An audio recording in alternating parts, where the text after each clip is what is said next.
Hello students, देखिए last class हम लोगों ने अपने चैप्टर मोल कंसेप्ट के अंदर बात करी थी about laws of chemical combination. हमने देखा था कि कैसे हम लोग रासायनिक संयोजन के नियमों को समझते हैं, उनको काम में लेते हैं और कैसे उनके ऊपर बेस्ड क्वेश्चन से हम डील करते हैं।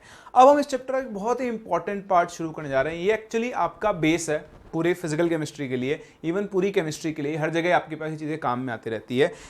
इसे हम बोलते हैं स्टोइक्योमेट्री। क्या बोलते हैं? स्टोइक्योमेट्री। तो सबसे पहले तो हम इसका नाम लिख लेते हैं। मैं इसे बोलता हूं स्टोइक्योमेट्री, और अगर हम हिंदी में बात करें तो हम इसे बोलते हैं स्ट्राइक्योमिति।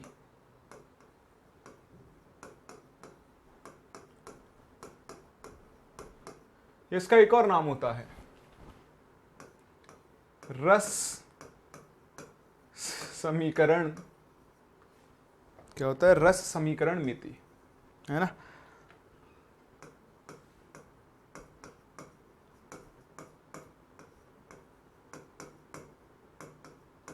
तो ये इसके नाम होते हैं, हम इसको स्टोइक्योमेट्री बोला करेंगे। देखो स्टोइक्योमेट्री कुछ नहीं होती, बहुत आसान चीज है। अगर आप एक रिएक्शन को बैलेंस करके लिखो, क्या कर दो, बैलेंस करके अगर आप एक रिएक्शन को लिख दो तो उसे हम लोग क्या बोलते हैं? उसकी स्टोइक्योमेट्री बोलते हैं। मैं उसको रिएक्शन की शक्ल बोलता हूँ। क्या बोलता हूँ? शक्ल बोलता हूँ। देखो जैसे समझना बहुत आसान सी बात है। मैं आपके सामने एक रिएक्शन लिख रहा हूँ, मेरी फेवरेट रिएक्शन है, हमेशा इसी को काम में लेता हूँ। N2 + 3H2 और इन दोनों से मिलकर क्या बन रहा है? 2NH3। तो नाइट्रोजन और हाइड्रोजन रिएक्ट करके अमोनिया बना रहे हैं आपस में, ठीक है। यहाँ आप कई तरह के रिएक्शंस देखोगे। कुछ रिएक्शंस आपने पहले सीखी हुई है, कुछ आप यूज करते करते आपको ना अपने आप याद होंगे। तो बिल्कुल चिंता मत करना कि मेरे को रिएक्शन आती नहीं है, वो नहीं आती। कोई बात नहीं, किसी को नहीं आती, सबको यूज करते करते याद होती है, आपको भी हो जाएगी। अब यहाँ अगर हम देखें तो ये जो रिएक्शन देखो, एक बैलेंस्ड रिएक्शन है, इसी को मैं इसकी स्टोइक्योमेट्री बोलता हूँ। ये इस रिएक्शन की स्टोइक्योमेट्री है या स्ट्राइक्योमिति है या रस समीकरण मिति है, या शुद्ध शब्दों में बोले, सिंपल शब्दों में, तो ये इसकी शक्ल है। अगर आप इस रिएक्शन की शक्ल देखें तो आपको N2 के साथ एक नंबर दिखाई दे रहा है जो कि 1 है, तो उसको लिखो चाहे ना लिखो, बात बराबर है। H2 के साथ 3 है, NH3 के साथ 2 है। तो सबसे पहले तो मैं आपसे इनकी बात करता हूं। ये जो 1, 3, 2 आपको दिख रहे हैं, हम इन्हें इनके स्टोइक्योमेट्रिक कोएफिशिएंट्स बोलते हैं। क्या बोलते हैं? स्टोइक्योमेट्रिक कोएफिशिएंट्स। कोएफिशिएंट का मतलब समझते हैं? गुणांक। तो ये इनका स्टोइक्योमेट्री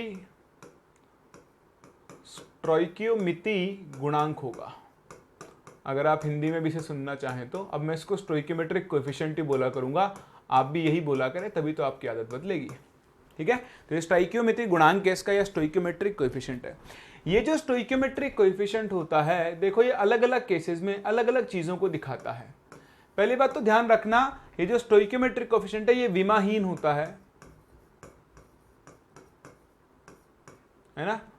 ये इकाई रहित बोल लो, विमाहीन की जगह इकाई रहित भी बोल सकते हो, वैसे इकाई रहित ज्यादा अच्छा टर्म है। यानी ये यूनिटलेस होता है, इसकी कोई यूनिट नहीं होती। आप लोगों को लगता है कि ये मोल के बराबर होता है, नहीं, ये मोल के बराबर नहीं होता। ये तो एक नंबर होता है और नंबर की कोई यूनिट नहीं होती है। लेकिन हाँ, ये जो आपके पास है ये किस किस को दर्शा सकता है? तो ये मोलों की संख्या को दर्शा सकता है।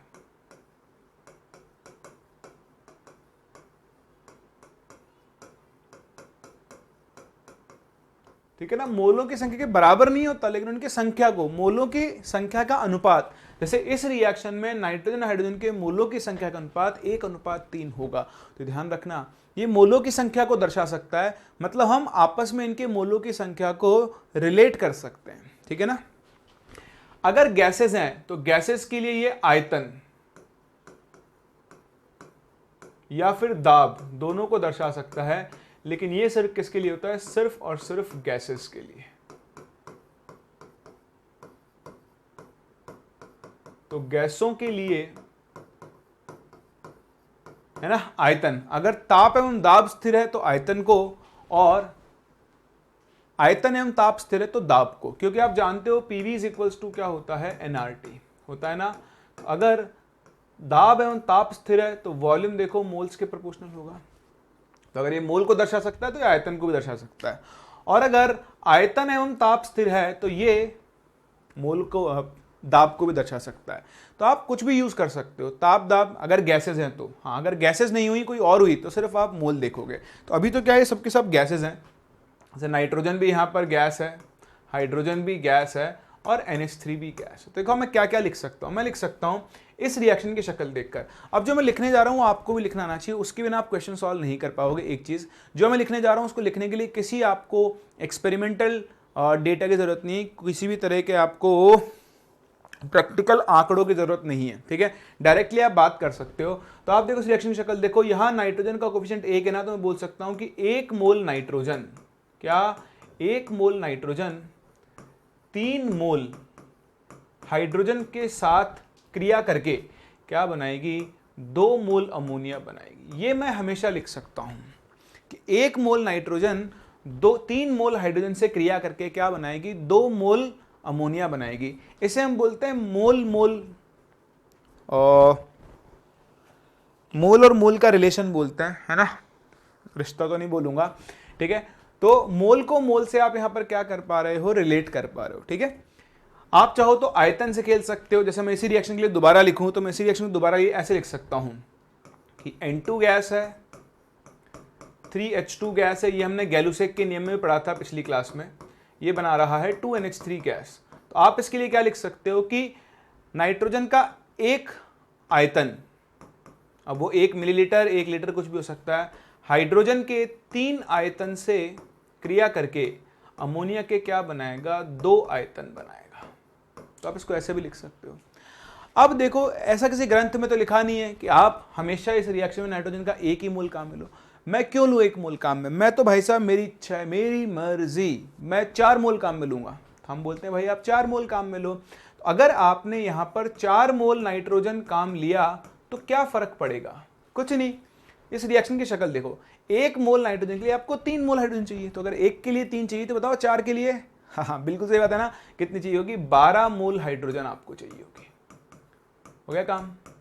बताओ 1 मोल से कितनी बनती है, 2, तो बताओ 4 मोल से कितनी बनेगी, 8 मोल। ये लो भाई साहब, मैंने आपको बता दिया कि इस रिएक्शन के हिसाब से, इस अभिक्रिया के हिसाब से अगर आपने 4 मोल नाइट्रोजन ले ली तो आपको उससे पूरा रिएक्ट करने के लिए, पूरा रिएक्ट करने के लिए, पूरी क्रिया करने के लिए आपको 12 मोल हाइड्रोजन और 12 मोल हाइड्रोजन चाहिए होगी, और उससे आपको 8 मोल अमोनिया मिलेगी। आप कुछ और ले लो, आप बोलो भाई मैं तो 0.5 मोल हाइड्रोजन लेना चाहता हूं। अरे भाई आपकी जो इच्छा हो लो, आपकी जो इच्छा हो लो, मैं आपको बता दूंगा कि कितने नाइट्रोजन चाहिए। देखो 3 मोल के लिए 1 मोल चाहिए, बताओ 1 के लिए कितनी चाहिए होगी, 1/3, तो 0.5 के लिए कितनी चाहिए होगी, गुणा 0.5। तो मुझे इतनी मोल नाइट्रोजन दे दो, मैं इन दोनों को रिएक्ट करवा दूंगा, और उससे मुझे देखो 3 से बनती है 2, 1 से बनती है 2/3, तो 0.5 से कितने की बनेगी, इंटू 0.5, इतनी NH3 मिल जाएगी। हमेशा कर सकते हो, कोई दिक्कत नहीं, कभी भी कर लो, आराम से रिलेट कर सकते, समझ पा रहे हो। तो हमेशा पहले आप अपनी रिएक्शन को देखोगे और रिएक्शन की शक्ल देखोगे। रिएक्शन की शक्ल देखने के बाद आप ये देखोगे कि आपके पास कितने मोल हैं। जितने मोल आपके पास है रिएक्शन की शक्ल से हिसाब लगा लो, आपको अपना उत्तर मिल जाएगा।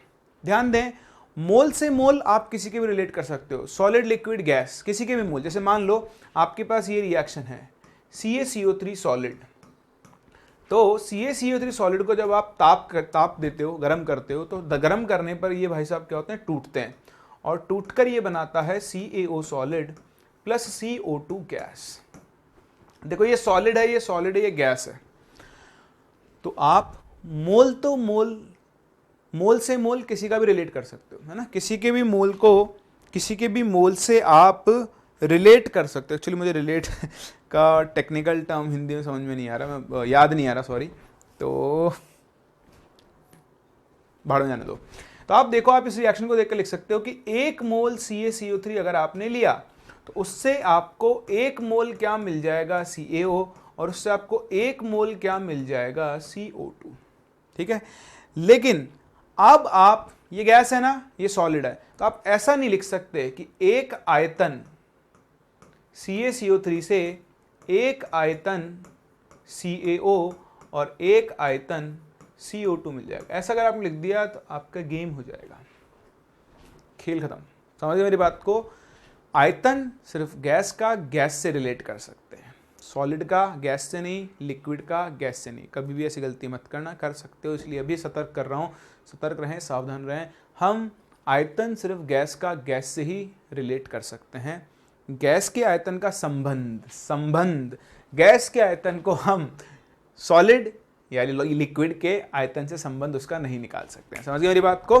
चलिए बहुत ही बढ़िया। जैसे देखें, मैं आपको इसका एक और एग्जांपल दूं। मान लो आपके पास रिएक्शन है ये N2 gas plus O2 gas gives 2NO liquid.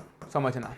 तो अब मैं आपसे बोलूं मोल, हाँ तो मोल से रिलेट कर सकता हूं। इस रिएक्शन की शक्ल देखो, इस रिएक्शन की शक्ल के हिसाब से 1 मोल नाइट्रोजन 1 मोल ऑक्सीजन के साथ कंबाइन होकर क्या बना रही है? 2 मोल NO बना देगी, बिल्कुल बना देगी। लेकिन वहीं अगर आप ये बोलो कि एक आयतन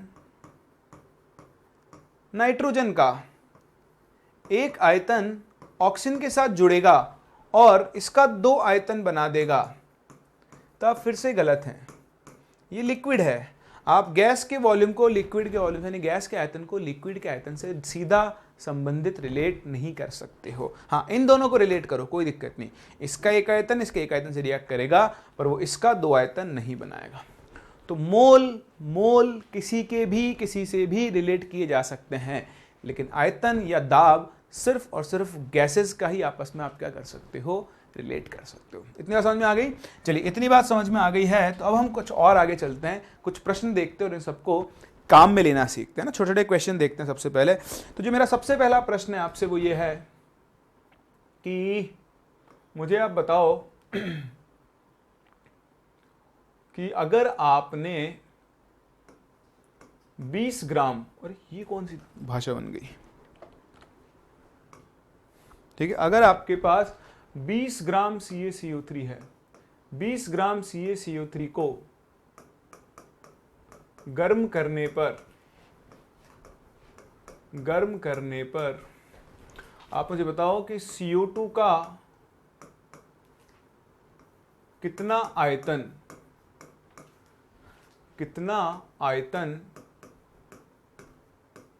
1 ATM एवं 273 केल्विन पर प्राप्त होगा। चलिए, जब तक आप मुझे ये बताते हैं मैं आपके लिए दूसरा क्वेश्चन बना देता हूं। 570 ग्राम ऑक्टेन को जलाने पर प्राप्त होने वाली CO2 का भार ज्ञात करें। और क्या पूछूं मैं आपसे? रिवर्स गियर भी लगवा लेते हैं ना, एक रिवर्स गियर लगवा लेते हैं चलो आपसे।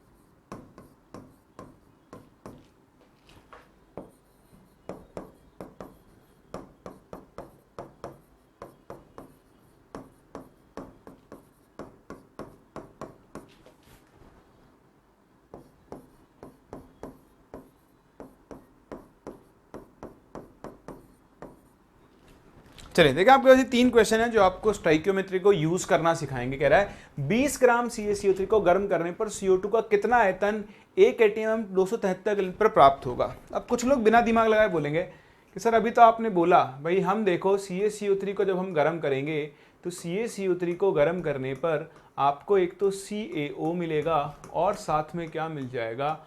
CO2 gas. अब आप बोलोगे सर अभी तो आपने मना किया था कि हम सॉलिड के आयतन को गैस के आयतन से रिलेट नहीं कर सकते। नहीं कर सकते ना, कौन कर रहा है? आयतन पूछा है, देखो ना कौन सी कंडीशन पर पूछा है, 1 ATM 273 केल्विन पर। तो अगर आपको कहीं से CO2 के मोल मिल जाए तो CO2 के मोल को आप 22.4 लीटर से गुणा कर दो तो आपको अपना उत्तर मिल जाएगा। बोलो मिलेगा नहीं मिलेगा? मिलेगा ना। तो मैं कहाँ आयतन से आयतन रिलेट करूँ? मैं तो क्या करूँगा, CaCO3 के मोल निकालता हूँ। देखो इसका मोलर भार 100 होता है, तो 20/100 1/5, तो आपके पास इसके 1/5 मोल है। अब आप इस रिएक्शन की शक्ल देखो, अभिक्रिया की शक्ल चिल्ला चिल्ला कर बोल रही है कि अगर आप CaCO3 का 1 मोल ले लो तो इसके 1 मोल से CO2 भी आपको कितनी मिलेगी, 1 मोल मिलेगी। अरे तो भैया जब 1 मोल से 1 मोल मिल रही है तो 1/5 से 1/5 मोल CO2 मिल जाएगी। अभी इतनी अंग्रेजी तो मैं यूज कर सकता हूँ ना। तो अगर 1 मोल CO2 है तो 1 मोल CO2 का आपको आयतन निकालना है, गुणा 22.4 कर दो। जब भी कभी भी कहीं भी कैसे भी 5 नीचे आ जाए, नीचे बोल देता हूँ, डिनोमिनेटर बोलते हैं इसको, मैं भूल गया हिंदी में कुछ बोलते हैं तो ऊपर नीचे आप ना 2 से गुणा कर दिया करो। तो देखो 2 से गुणा करोगे 5 दूनी 10, 44.8, तो आपके पास उत्तर आ जाएगा 4.48 लीटर। ठीक है ना। अब आप ऐसा बोल दो 1/5 मोल से 1/5 लीटर मिलेगा, तो आप गलत हो। हम सॉलिड के आयतन, सॉलिड और गैस के आयतन को कभी भी संबंधित नहीं कर सकते, इनमें संबंध नहीं निकाल सकते। हाँ, हम मोल से मोल निकाल रहे हैं और मोल से क्या निकाल रहे हैं, वॉल्यूम। ये देखें उल्टा चलना है, रिवर्स गेयर लगाना। 6.4 ग्राम O2 बनाने के लिए कितना kcal चाहिए, ये रहा O2। पहले देखो रिएक्शन बैलेंस्ड है क्या, है ना, संतुलित नहीं है रिएक्शन, तो संतुलित करते हैं। यहां लगाओ 2, यहां लगेगा 2 और यहां लिखेगा 3। ये हमेशा चेक कर लेना जब भी आप स्टोइकियोमेट्री यूज करो कि रिएक्शन आपकी बैलेंस्ड है या फिर नहीं है। ठीक है। अब इस रिएक्शन की शक्ल देखें तो इस रिएक्शन की शक्ल कह रही है कि भाई अगर आपके पास 3 मोल O2 है, हम तो उनसे बात करेंगे जो दिया है और जो पूछा है। तो देखो 3 मोल O2 बनाने के लिए आपको क्या चाहिए, 2 मोल KClO3 चाहिए, दिख रहा है। तो अगर 3 मोल के लिए 2 मोल चाहिए तो बताओ 1 मोल O2 के लिए कितना चाहिए होगा आपको, 2/3 मोल KClO3 चाहिए होगा। अब आप देखो आपके पास कितनी O2, तो देखो ये रहा O2 का भार 6.4 डिवाइड बाय इसका मोलर भार है ना, भाग 2, तो आपको बटेगा 1/20 मोल, सॉरी 0.2 मोल, गलती हो जाती है तो ना, 32 दूनी 64, तो 0.2 मोल। अब अगर इसके 1 मोल के लिए इतना KClO3 चाहिए तो बताओ इसके 0.2 मोल के लिए कितना KClO3 चाहिए होगा, 2/3 इंटू आप कितना लिख सकते हो, 0.2 मोल, तो ये आ गया 0.4/3 मोल। अब आपको KClO3 के मोल नहीं बताने, आपको KClO3 का भार बताना है, भार। ठीक है। तो देखो इसका भार कैसे निकालेंगे भाई, मोल को गुणा कर दो मोलर मास से, तो इसको 10 हटाता हूं, 4/30 लिख लूं, और KClO3 का मोलर मास आएगा 122.5। इसको आप सॉल्व कर लो, आपको अपना आंसर मिल जाएगा। ये हुआ मोल से मोल करके। आप इस क्वेश्चन को ना, इस प्रश्न को भार से भार को रिलेट करे भी, देखो भार से भार रिलेट करना सिखाता हूं इसी क्वेश्चन को, ये तरीका और समझ सीख लोगे आप इससे। भाई देखो ये आपके पास 2 KClO3 सॉलिड है, अब मैं इनकी फिजिकल स्टेट भी लिख रहा हूं, अवस्था। ठीक है। तो ये क्या बनाएगा, 2 KCl सॉलिड और 3 ऑक्सीजन गैस है। आप चाहो तो इन सब के भार निकाल सकते हो। भार कैसे निकालोगे भाई, देखो 2 गुणा इसका मोलर भार, तो 2 गुणा 122.5 ग्राम, यानी इसके हो गए 245 ग्राम। इसके 245 ग्राम से कुछ KCl बनेगा, तो अभी KCl की बात नहीं करता हूं, मुझे ऑक्सीजन से मतलब है। तो 3 गुणा ऑक्सीजन का मोलर मास 32, आपको मिलेगा 96 ग्राम। अब आप ये देखो आपको किससे क्या निकालना है, तो आपको ऑक्सीजन से KClO3 निकालना है। तो आप यहाँ पे क्या लिखोगे, आप यहाँ से देख के बोलोगे कि भाई 96 ग्राम ऑक्सीजन के लिए मुझे 245 ग्राम KClO3 चाहिए। कितना चाहिए, 245 ग्राम। तो बताओ इसका 1 ग्राम के लिए मुझे कितना चाहिए होगा, 245/96, 96। तो आपके पास कितना है, आपके पास है इसका 6.4 ग्राम। तो इसके 6.4 ग्राम के लिए कितना चाहिए होगा, 245 गुणा 6.4/96। सॉल्व कर लो, आपको यही आंसर मिल जाएगा, वो आप चेक कर सकते हो। आई बात समझ में। तो देखो मैं आपको यूज करना सिखा रहा हूं कि कैसे हम इनको यूज करते हैं और कैसे इनके ऊपर बेस्ड क्वेश्चंस को सॉल्व करते हैं। ये देखिए ये भी बड़ा ही अच्छा क्वेश्चन है। 570 ग्राम ऑक्टेन को आपको जलाना है। क्या आप ऑक्टेन जानते हैं? हाँ, ऑक्टेन क्या होती है, C8H18। तो ऑक्टेन खुद ना लिक्विड होता है, ये मैं आपको बता रहा हूँ, शायद आपको पता नहीं होगा। जलाना तो आप जानते हो, नहीं जानते हो ना, दहन जिसे बोलते हैं। तो ये जलेगा। कभी भी किसी हाइड्रोकार्बन को या ऑर्गेनिक कंपाउंड को जलाओ तो आपको 2 ही चीज़ें मिलेगी, एक मिलेगी CO2 जो कि गैस होती है, और दूसरा मिलेगा जल। ये चीज़ मैं आपको बता चुका हूँ जब मैंने आपको एम्पेरिकल फार्मूला, मॉलिक्यूलर फार्मूला निकालना सिखाया था। अगर टेम्परेचर नहीं दिया है तो आप रूम टेम्परेचर, है ना, रूम टेम्परेचर मानकर चलते हो, कमरे का ताप, और वो तो 25-27 डिग्री सेल्सियस होता है, तो उस टाइम पर जो आपका वाटर है वो लिक्विड फॉर्म में होगा।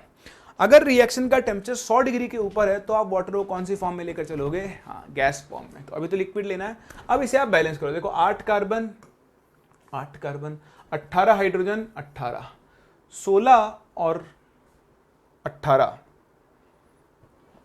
गलती कर दी क्या? देखना, बिल्कुल ठीक है, 16 18 नहीं, 16 और 9 25, तो आ जाएगा 25 बटा 2, है ना, 8 दूनी 16 और 1 9 25, हो गई बैलेंस्ड। अब क्या पूछा और क्या बताना है?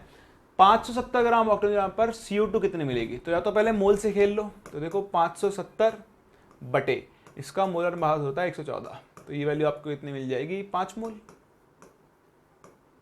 ठीक है, आपके पास 5 मोल ऑक्टेन है। इस रिएक्शन की शक्ल देखो, इसके 1 मोल से CO2 8 मोल, भाई मतलब जो निकालना है मैं उससे मिल लेता हूं, मैं क्यों बाकी की चिंता करूं, है ना।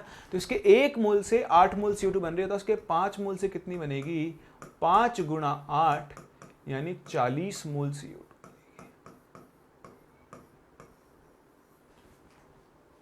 मिलेगी ना। बस 40 मोल CO2 आपको मिल गई। अब 40 मोल CO2 का भार निकाल लो, तो भैया भार तो भार है, 40 गुणा 44 कर दो, उत्तर आ जाएगा 1760 ग्राम। चाहो तो आप इसे 1.76 किलोग्राम भी लिख सकते हो। और इस तरह से स्टोइकियोमेट्री को यूज़ करके हम ये बता सकते हैं कि कैसे कितना अभिकर्मक लेने से कितना उत्पाद या कितना उत्पाद बनाने के लिए कितना अभिकर्मक काम आएगा। सारी चीज़ें मैंने आपको सिखा दी है। चलो अब क्वेश्चंस की और प्रैक्टिस करते हैं, ठीक है। देखें अगला क्वेश्चन आपके लिए, लाहल बिलाकुवत, ये क्वेश्चन की लैंग्वेज खराब हो गई है। चलो अभी आते हैं इस पे दोबारा, जब तक आप इस क्वेश्चन को ट्राई करें। हो गया? चलिए, तो देखिए बड़ा ये आसान सा प्रश्न है, पर अगर आप ध्यान दें, ये संतुलित नहीं है अभिक्रिया, असंतुलित। संतुलित करो तो देखो 3 आयरन है, तो आप लिखोगे 3, चलेगा नहीं, कैसे नहीं चलेगा भैया।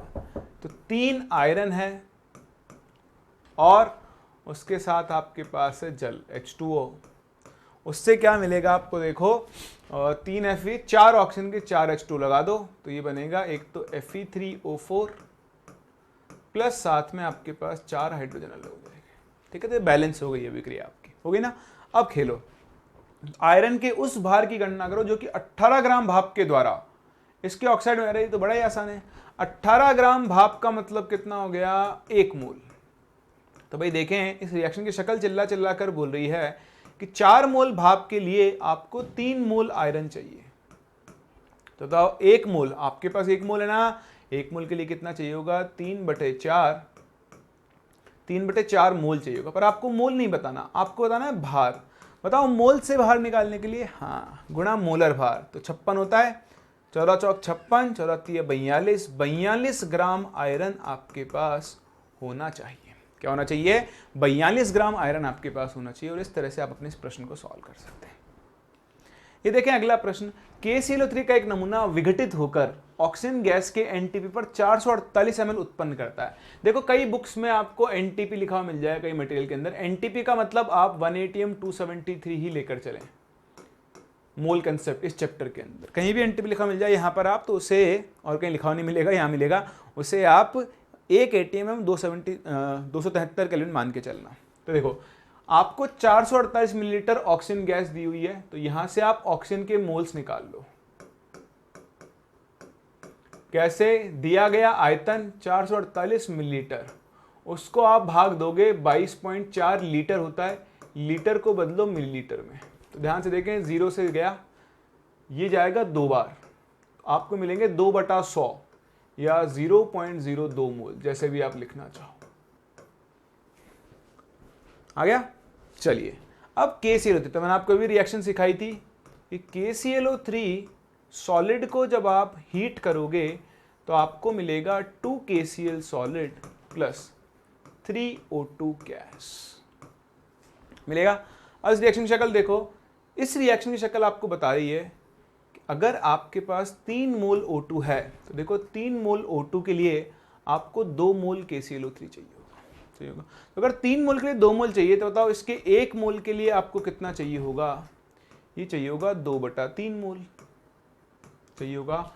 आपके पास कितना है? इसका 0.02 मोल है। तो बताओ इसके 0.02 मोल के लिए 2/3 गुणा 0.02 यानी 0.04/3 इतना मोल चाहिए होगा। क्या आपको मोल बताना है? नहीं, K-CH3 का लिया गया वास्तविक भार। अच्छा, एक तो ऑक्सीजन का भार बताना है, तो ऑक्सीजन का भार तो यहां से बता दो। ऑक्सीजन का भार तो बड़ा ही आसान है, कैसे बताओगे? 0.02 गुणा 32, ऑक्सीजन आई होगी 0.64 ग्राम। ये देखो K-CH3 के मोल आए हैं, तो मोल से बाहर निकालो, तो एक काम करो 4/300 लिख दो इसको, गुणा K-CH3 का मोलर भार कितना होता है? 122.5। इसको सॉल्व कर लो, आपको KCl3 का भार मिल जाएगा। साथ में आपको KCl का उत्पादित भार बताना है, बता दो भाई। देखो इसके 3 मोल के लिए इसका 2 मोल काम में आ रहा है ना, 3 मोल के लिए 2 मोल, तो 1 मोल के लिए 2/3, तो 0.02 के लिए ये भी 0.02 मोल काम में आएगा। तो यहां से आपको KCl के मोल मिल जाएंगे, वो भी कितने हो गए? वही हो गए 4/300। और अगर आपको KCl का भार निकालना है तो बताओ, मोल से भार निकालने के लिए क्या करते हैं? मोलर भार से गुणा, तो इसके मोलर भार 74.5 से गुणा कर दो, आपको अपने इस प्रश्न का उत्तर मिल जाएगा।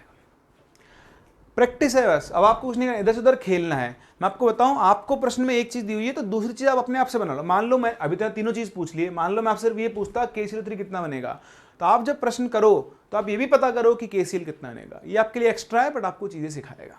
ठीक है, चलिए देखें अगला प्रश्न। 69.6 ग्राम MnO2 के साथ पूर्ण अभिक्रिया करने के लिए HCl के कितने ग्राम की आवश्यकता है? ध्यान से देखो, क्या ये रिएक्शन बैलेंस्ड है? अभिक्रिया है ना, संतुलित नहीं, तो पहले संतुलित करें। तो संतुलित अभिक्रिया क्या बनेगी आपकी? MnO2 प्लस 4 HCl, बैलेंस तो आप कर लोगे, तो ये बनाएगा MnCl2 plus 2H2O plus Cl2। अब क्या पूछा है? HCl, और क्या दिया है? MnO2। तो MnO2 के आपको दिए 69.6 ग्राम। हाँ, इस रिएक्शन की शक्ल अगर मैं पहले से देख लूँ, तो रिएक्शन की शक्ल मुझे बता रही है कि अगर मैं 1 मोल MnO2 लेता हूँ, तो उससे मुझे 4 मोल किसके मिल जाएंगे? HCl के मिलेंगे। तो देखो 69.6, इसका मोलर भार होता है 87। 7 के पहाड़े में 6 कब आता है? 7 और 8 56, 8 से देखो, 8 से, तो ये मुझे लग रहा है कि 8 से जाएगा। तो भी देख लो, 56 6 5 64 5, हाँ देखो 0.5, यानी आपके पास इसके 0.5 मोल है। 0.5 मोल का मतलब हो गया आधा मोल। तो देखो अगर आपके पास इसके 0.5 मोल है, बाकी सब गए भाड़ में, मुझे HCl बताना है ना, इसके 1 मोल के लिए 4 मोल चाहिए था, तो 0.5 मोल के लिए कितना चाहिए होगा? 4 गुणा 0.5, यानी आपको 2 मोल HCl चाहिए होगा, है ना। ये करना तो अच्छे से आता है। 1 पेन 5 रुपए का है, तो 2 पेन 10 रुपए होंगे, वही वाली बात है ना, इनटू कर देंगे। तो 2 मोल HCl का भार निकाल लो, तो HCl का मोलर भार आता है 36.5, तो आपको अपना उत्तर मिल जाएगा 73 ग्राम। तो कितना HCl मिल जाएगा आपको? 73 ग्राम HCl चाहिए होगा इतने ग्राम MnO2 से पूर्ण अभिक्रिया करने के लिए। सही है। चलिए, तो ये थे आपके क्वेश्चन स्टोइकियोमेट्री के ऊपर बेस्ड, कैसे आप यूज करते हो, कैसे आप रिएक्टेंट से प्रोडक्ट और प्रोडक्ट से रिएक्टेंट कैलकुलेट करते हैं। अब हम चलते हैं अगले कंसेप्ट की तरफ, जिसका नाम है सीमांत अभिकर्मक, लिमिटिंग रिएजेंट। लिमिटिंग रिएजेंट को हम देखें उससे पहले आप समझें कि देखो, अभी तक मैंने जितने भी केस देखे, जैसे ये था, मुझे MnO2 का भार दे दिया था और HCl पूछ लिया। इससे पहले मुझे 18 ग्राम भाप दी थी, उससे आयरन पूछ लिया, या किसी एक का भार देगा और बाकी आगे वालों का भार पूछ लेगा। जैसे मैंने ये क्वेश्चन कराए थे, यहाँ देखो आपको इसमें सिर्फ ऑक्टेन का भार दिया था और CO2 का भार आपसे पूछ लिया था। अब क्या हो कि आपकी रिएक्शन में 2 अभिकर्मक हो, 2 अभिकर्मक, जैसे मैं आपको यहाँ पे एग्जाम्पल लेके सिखाता हूँ, समझना। मेरे पास वही आपको पता है मेरी फेवरेट रिएक्शन तो यही है, N2 और 3H2, ये दोनों रिएक्ट करके बनाएंगे 2NH3 बनाएंगे। अब मान लो मैंने आपसे बोल दिया कि मैंने इन दोनों के 6 मोल ले लिए, 6 मोल इसके लिए, 6 मोल इसके लिए। बताओ NH3 कैसे कितनी बनेगी? अब आप किसके बेसिस पे, अभी तक तो हम क्या करते थे, मान लो मुझसे सिर्फ N2 दे देता तो मैं N2 के हिसाब से बनाता था। अब अगर मैं दोनों से अलग अलग निकालूं, तो आप देखो इस रिएक्शन की शक्ल बोलती है कि इसके 1 मोल के लिए इसका 3 मोल और इसके 3 मोल के लिए इसका 2 मोल काम में आएगा। तो अगर मैं नाइट्रोजन के 6 मोल ले लूं, तो इसके 6 मोल के हिसाब से आपको अमोनिया के 12 मोल मिलने चाहिए, क्योंकि 1 के लिए 2 मिलते हैं तो 6 के लिए 12 मिलने चाहिए। और अगर मैं हाइड्रोजन से बात करूं तो 3 से 2, 1 से बनेंगे 2/3, तो 6 से बनने चाहिए गुणा 6 यानी 4 मोल NH3। अब उत्तर क्या होगा, 4 मोल NH3 या फिर 12 मोल NH3? 16 मोल NH3 है ना, दोनों को जोड़ दो। होते हैं कुछ वैज्ञानिक प्रवृत्ति के लोग, दोनों को जोड़ते हैं, 4 मोल इससे मिलेगा, 12 मोल इससे मिलेगा, और टोटल कितने हो गए, 16 मोल हो गए। बिल्कुल गलत नहीं होगा, है ना। अभी क्या है, ऐसे केस में जब आपको देखो, जब आपको आपकी रिएक्शन में 2 या 2 से ज़्यादा अभिकर्मक हो, पहली चीज़, और उनमें से 2 या 2 से ज़्यादा अभिकर्मकों के अमाउंट दिए, भार दिया हो, मोल दिया हो, आयतन दिया हो, तो हम लगाते हैं सीमांत अभिकर्मक का कंसेप्ट। ध्यान से सुनना, यह पहले यहाँ से समझो, फिर एक नॉर्मल तरीके से समझाऊंगा मैं आपको। आप देख पा रहे हो कि अगर मैं इस रिएक्शन को देखूं N2 + 3H2, बहुत ध्यान से सुनना, बड़ी आसान सी चीज़ है, आप समझना चाहोगे तो। देखो आपके पास 6 मोल इसके हैं और 6 मोल इसके हैं, तो आपको इस रिएक्शन की शक्ल से दिख रहा है कि जब 3 मोल हाइड्रोजन के काम में आएंगे तो नाइट्रोजन का 1 मोल काम में आ चुका होगा। आ गया। अब इसके बाद इसमें क्या बचा होगा, तो देखो 3 मोल तो हाइड्रोजन काम में आ गई, तो आपके पास 3 मोल हाइड्रोजन बची है, और इसके 3 के लिए 1 मोल काम में आया। अब आपके पास 5 मोल नाइट्रोजन बची होगी। क्या आपको ये दिख रहा है? भाई आपने दोनों के 6-6 मोल लिए थे, या तो अब ऐसा समझ लो कि इसका 1 मोल काम में आया तो 5 मोल तो नाइट्रोजन बची, और इसके 1 मोल के लिए ये 3 मोल काम में आ गया आपके पास। अब 3 मोल हाइड्रोजन और बची। अब नाइट्रोजन का अगला मोल काम में आया, तो जैसे नाइट्रोजन का अगला मोल काम में आएगा, फिर से इसके 1 मोल के लिए हाइड्रोजन 3 मोल पूरा काम में आ जाएगा। बताओ इसके बाद क्या बचा? इसके बाद आपके पास 4 मोल तो नाइट्रोजन बच जाएगी, और हाइड्रोजन कितनी बचेगी? 0 मोल। अरे हाइड्रोजन खत्म हो गई? हाँ, खत्म तो होनी थी। आप देखो ना, अगर नाइट्रोजन आपके पास 1 मोल है तो आपको हाइड्रोजन 3 मोल चाहिए होगी। तो अगर आपके पास 6 मोल नाइट्रोजन है तो उसके लिए चाहिए कितनी? आपको चाहिए 18 मोल हाइड्रोजन। कितनी होनी चाहिए आपके पास? 18 मोल। है कितनी? 6 मोल। 18 चाहिए थी, सिर्फ 6 है। काम कैसे चलेगा? है भाई, आप बाजार गए, मान लो आप फ़ोन खरीदने गए, आपको एक फ़ोन पसंद आया, फ़ोन है 20,000 का, पैसे आपके पास है 12,000। बताओ क्या वो फ़ोन खरीद पाओगे? नहीं। क्या फ़ोन खरीद के लाओगे? वो तो लेकर आऊँगा, दोबारा मौका मिले ना मिले, फ़ोन तो मैं लेकर आऊँगा, लेकिन 20,000 वाला नहीं लेकर आऊँगा। वही वाली बात है। चाहिए था 18, है कितना? 6। तो अब 6 है, जितनी देर 6 काम करेगा उतनी देर रिएक्शन चलती रहेगी। जैसे इसके 6 मोल खत्म हो गए, ये देखो ये खत्म हो गया, ये अभी भी बचा हुआ है, तो रिएक्शन अब इसके आगे नहीं चल सकती। क्यों? क्योंकि एक रिएक्टेंट खत्म हो गया ना। तो इस रिएक्शन में ये आपका सीमांत अभिकर्मक है। क्या है? सीमांत अभिकर्मक, जिसे हम इंग्लिश में लिमिटिंग रिएजेंट बोलते हैं। क्या बोलते हैं? लिमिटिंग रिएजेंट बोलते हैं। बात समझ में आ रही है आपको? नहीं समझ में आ रही? मैं आपको एक और तरीके से समझाता हूँ। देखो, चलिए तो चलते हैं आगे और सीखते हैं कि आपका ये सीमांत अभिकर्मक क्या होता है। देखो, सीमांत अभिकर्मक को समझने के लिए मैं आपको छोटी सी कहानी सुनाता हूँ। कहानी की सुना मैं आपको एक आदमी से मिलवाता हूँ, एक बहुत ही इंपॉर्टेंट पर्सन। ठीक है, इस पर्सन का जो नाम है, इसका नाम है गोलू। हाँ देखो, नाम सुनते आपके दिमाग में ना गोल सी इमेज बन गई होगी। और खाना दिख रहा है आपको, भूख लगी हुई, देखते हैं ना, 5 पराठे हैं, पनीर बटर मसाला है और थोड़ा सलाद है। ठीक है, तो एक्चुअली क्या है, एक बंदा है गोलू, है ना। गोलू तो नाम से आपको दिख रहा है। तो गोलू का खाने का बड़ा शौकीन है। हाँ बिल्कुल गोल मटोल सा है, बड़े, और खाने का बड़ा शौकीन है। तो गोलू खाने को देखते थे, देखो टप्पा खाते हुए नीचे आता है। ठीक है, अब आप ये देखिए हमारे इन भाई साहब, गोलू भाई साहब की डाइट है। गोलू भाई साहब एक दिन में, एक बार में, है ना, नाश्ता बोलो, लंच बोल लेते चलो, 5 पराठे और 3 कटोरी सब्जी खाते हैं। और ये क्या, हेल्थ कॉन्शियस है, तो सलाद ज़रूर खाते हैं साथ में। ठीक है, कभी कभी रायता भी चल जाता है, बट इतना खाना इनका बहुत ही नेसेसरी है। तो 5 रोटी के साथ ये 3 कटोरी सब्जी खाते हैं। ये ख़त्म करके इनका पेट भर जाता है। ठीक है, तो 5 रोटी 3 कटोरी सब्जी मिलेगी, गोलू का पेट भर जाएगा, गोलू मस्त, और बाकी सब जाए भाड़ में। ठीक है, अब रोज़ाना गोलू ही खाता है। एक दिन क्या हुआ, गोलू कहीं से आने में लेट हो गया, तो घर में बड़ी स्वादिष्ट पनीर बटर मसाला की सब्जी बनी थी, और सब्जी क्या हुई, खत्म हो गई। उस दिन गोलू के साथ बड़ा अत्याचार हुआ, बड़ा ही अत्याचार हुआ। क्या अत्याचार हुआ? गोलू को सिर्फ 1 कटोरी सब्जी मिली, लेकिन रोटी पूरी की पूरी 5 थी। रोटी पहले भी 5 थी, रोटी अब भी 5, लेकिन अब सब्जी सिर्फ कितनी है उसके पास, 1 कटोरी। तो 1 कटोरी सब्जी की कीमत तुम क्या जानो रमेश बाबू, है ना। तो ये जो 1 कटोरी है, अब देखो हम अगर ये मान लें कि गोलू का पेट भरना एक रिएक्शन थी कि गोलू, अगर आपके पास 5 रोटी और 3 कटोरी सब्जी अवेलेबल हो तो गोलू का पेट भर जाएगा, तो बताओ क्या आज गोलू का पेट भरेगा? नहीं भरेगा। क्यों नहीं भरेगा? क्योंकि गोलू के पास सब्जी कम पड़ गई। 5 रोटी खाने के लिए गोलू को 3 कटोरी सब्जी चाहिए होती है, ये रिक्वायर्ड अमाउंट है, लेकिन आज सब्जी कम पड़ चुकी है। आज सिर्फ उसके पास 1 कटोरी सब्जी है, 2 कटोरी सब्जी क्या हो गई है? कम हो गई है। बताओ क्या आज गोलू का पेट भर पाएगा? नहीं। क्या गोलू आज 5 रोटी खत्म कर पाएगा? नहीं। गोलू की आदत है, तो आदत से मजबूर हो तो खाता जाएगा, तो थोड़ा ओ शिट सब्जी खत्म हो गई, अब मैं रोटी कैसे खाऊं, है ना? तो हो सकता है आज गोलू के पास कुछ रोटियां बच जाए, तो लेट्स से गोलू ने सिर्फ 1 कटोरी से 200 रोटी खाई और 3 रोटी इसके पास बच गई।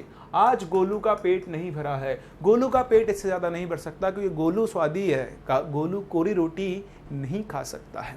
तो आप ये समझें, यही आपके पास कंसेप्ट सिखाएगा लिमिटिंग रिएजेंट का। वापस से चलते हैं बैक गियर में।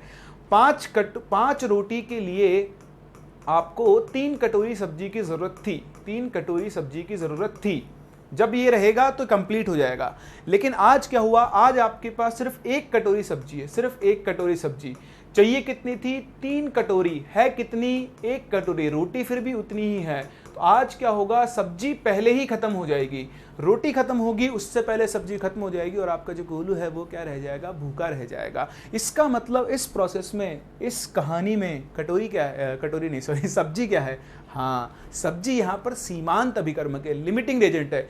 सब्जी जितनी चाहिए थी उतनी नहीं है, उससे कम अमाउंट में प्रेजेंट है। तो ऐसे ही एक रिएक्शन में होता है, जैसे मैं आपको एग्जांपल दे रहा था और पीछे चलते हैं यहाँ पर, कि आपको 6 मोल N2 के लिए 18 मोल H2 चाहिए थी, 18 मोल, लेकिन आपके पास है सिर्फ कितनी? 6 मोल। तो 6 मोल पहले ही खत्म हो जाएगी और एक बार H2 खत्म हो गया तो रिएक्शन आगे नहीं चल सकती और H2 ही आपका क्या होगा? लिमिटिंग रिएजेंट या फिर सीमांत अभिकर्मक होगा। तो देखो, सीमांत अभिकर्मक क्या होता है? सीमांत अभिकर्मक वह अभिकर्मक होता है, वह अभिकर्मक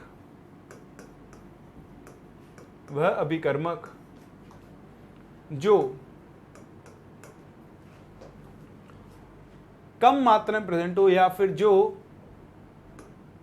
आवश्यक मात्रा से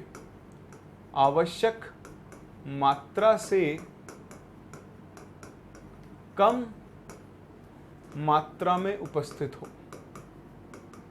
उसे हम लोग क्या बोलते हैं? सीमांत अभिकर्मक बोलते हैं। ठीक है, लिमिटिंग एजेंट। दूसरा जो होता है वो होता है एक्सेस रिएजेंट। आधिक्य में जो होता है ना, एक्स्ट्रा में जो होता है उसे हम क्या बोलते हैं? एक्सेस रिएजेंट, या फिर वो अभिकर्मक जो आधिक्य में प्रेजेंट होता है। तो जो कम मात्रा में उपस्थित, जितना चाहिए उससे कम मात्रा में उपस्थित हो, उसे हम लोग क्या बोलते हैं? सीमांत अभिकर्मक। या फिर हम इसे एक और तरीके से लिख सकते हैं कि वह अभिकर्मक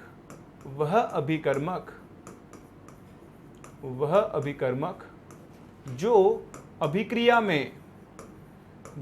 अभिक्रिया में पहले ही खत्म हो जाए, पहले ही, है ना, खत्म की जगह समाप्त लिख लेते हैं, समाप्त हो जाए, उसे हम लोग क्या बोलते हैं? सीमांत अभिकर्मक बोलते हैं। तो जो पहले खत्म हो जाएगा वही आपका सीमांत अभिकर्मक होगा। और अब आप देखें, रिएक्शन सिर्फ तब तक चलती है जब तक आपका सीमांत अभिकर्मक है।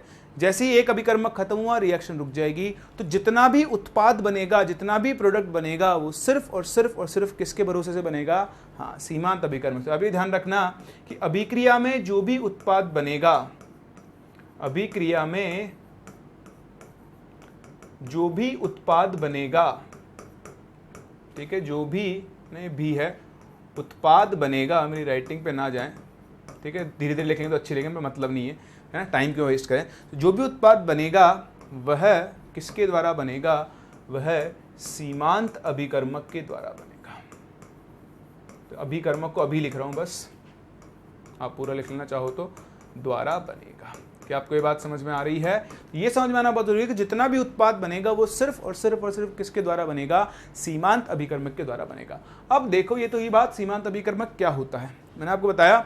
सीमांत अभिकर्मक का जो कंसेप्ट है वो कब लगाना है? जब आपको दोनों अभिकर्मों के, 2 या 2 से ज्यादा अभिकर्मों के मोल दिए हुए हों, भार दिए हुए हों, ऐसी कोई भी चीज दी हुई हो, तब आपको सीमांत अभिकर्मक का कंसेप्ट लगाना है। फिर देखो, सीमांत अभिकर्मक पता कैसे करते हैं, ठीक है। तो उसके लिए हम एक छोटा सा रास्ता देखते हैं। तो आप सबसे पहला काम क्या करोगे, एक संतुलित अभिक्रिया लिखें। सबसे पहला काम क्या करें, संतुलित अभिक्रिया लिखें।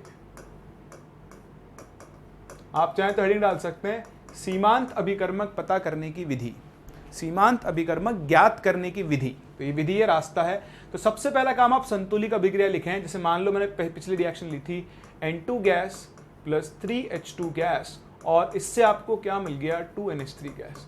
तो ये आपकी संतुलित अभिक्रिया है जो आपने यहाँ पर लिख दी है, ठीक है। फिर आप दूसरा काम क्या करोगे, सभी अभिकर्मकों के मोलों की संख्या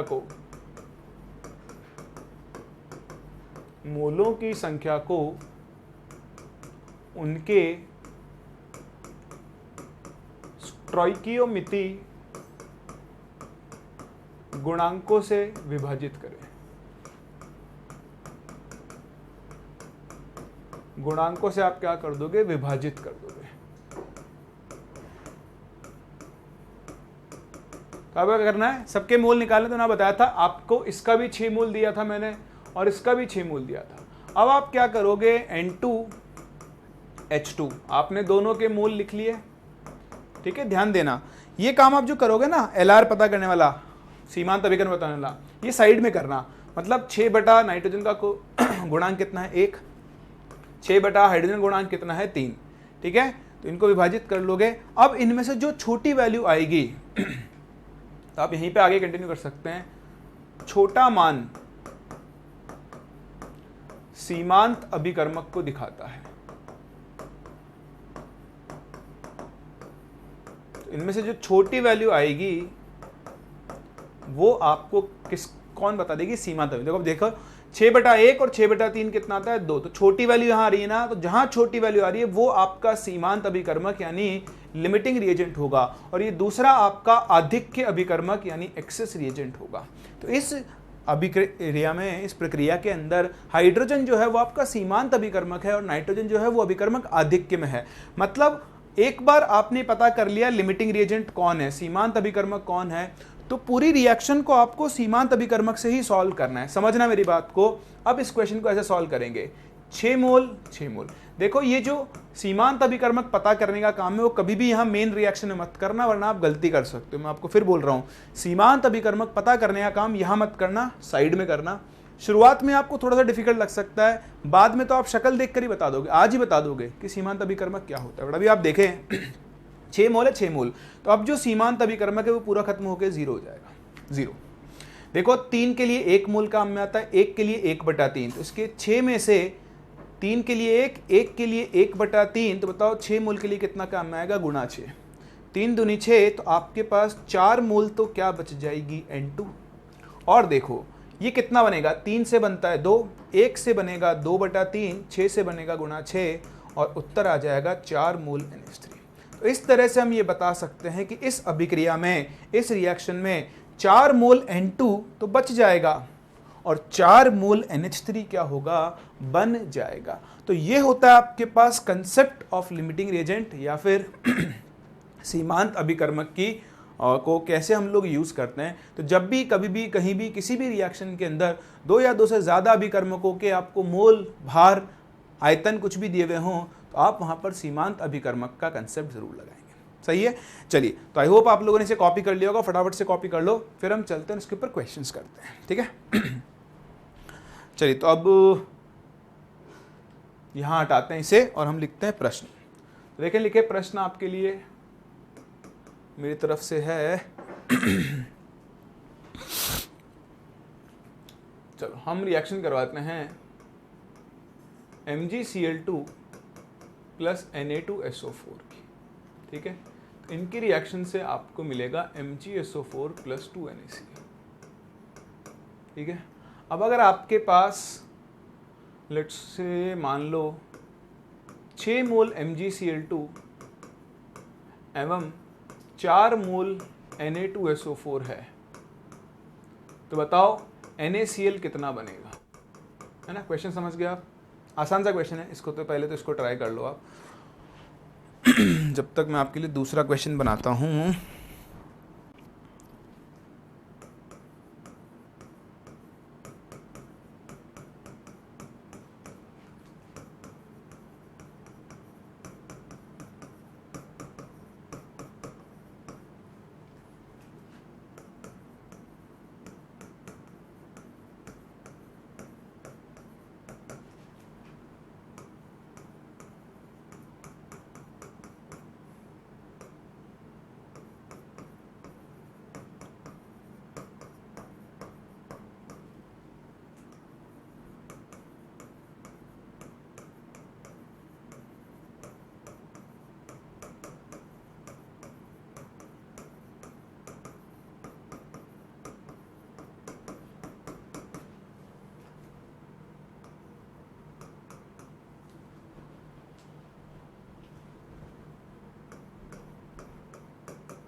चलिए, तो ये आपके पास रिएक्शन है। एक सेकंड दें आप मुझे,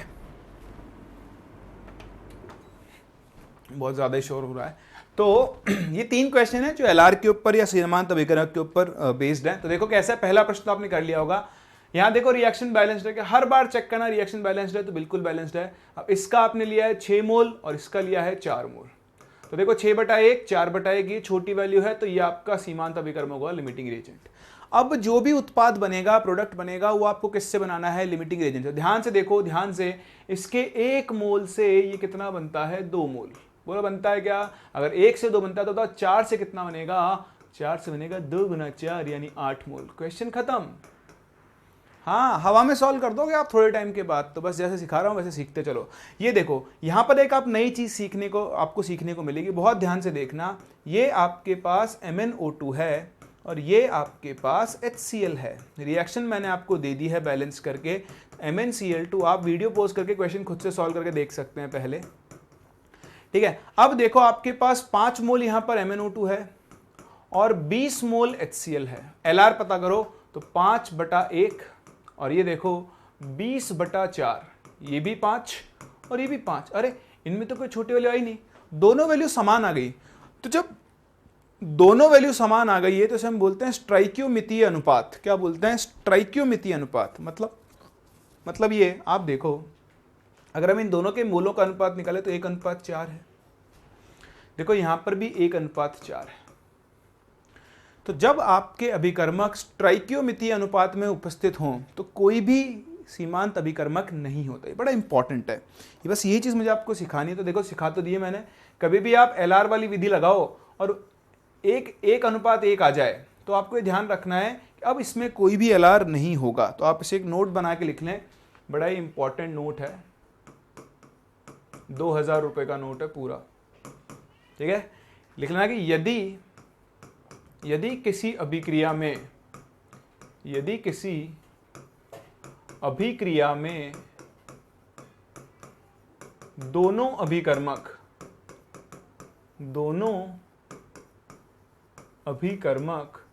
किस में उपस्थित हो, स्ट्राइकियोमितीय अनुपात में उपस्थित हो, स्ट्राइकियोमितीय